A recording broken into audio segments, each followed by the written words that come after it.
Hello everybody. This is Chapter 1, Lesson 5, Quick Review on Zero and Negative Exponents. I'm going to go through it pretty quick here. First thing, go ahead and try these. Write each expression as a positive exponent. We have 6 to the negative fifth, we have 1 over 3 to the power of negative 5, and we have 8 to the power of negative 2.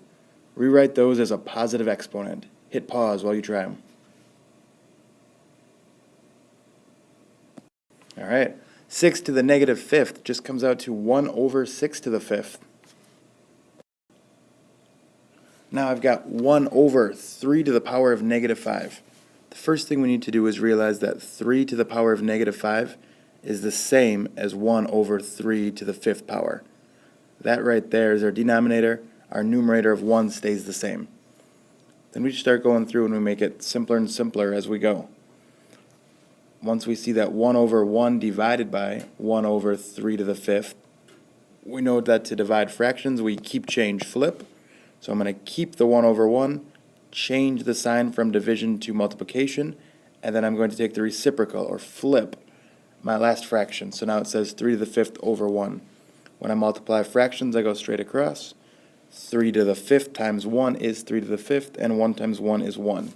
Obviously, we don't write fractions when they have a denominator of 1, so we just rewrite it as 3 to the fifth. Next up, another really simple one. 8 to the negative second just reduces down to 1 over 8 squared. Real simple there. Alright, go ahead and try these. Hit pause and simplify.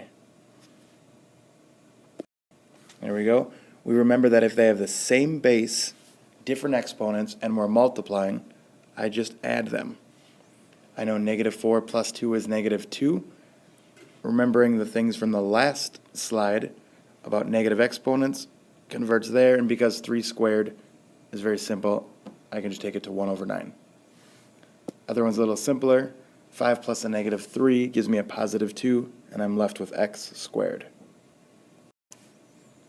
This one was given a lot of people a lot of trouble on our last quiz. Go ahead and hit pause and see if you can do it. There we go. Because this problem is really just saying that we're taking 4 times x times 2 times x to the fourth, I can just rearrange it. I can take my 4 and my 2 and I can multiply those together first, and as long as I don't lose anything in the process, I can take x times x to the fourth right there. Now I've got 8, and then I've got same base, different exponent. Remember that there's a 1 right there. 4 plus 1 gives me 5. I'm left with 8x to the power of 5. Write each fraction as a negative exponent. Hit pause and give those a shot. There you go, just kind of the reverse there.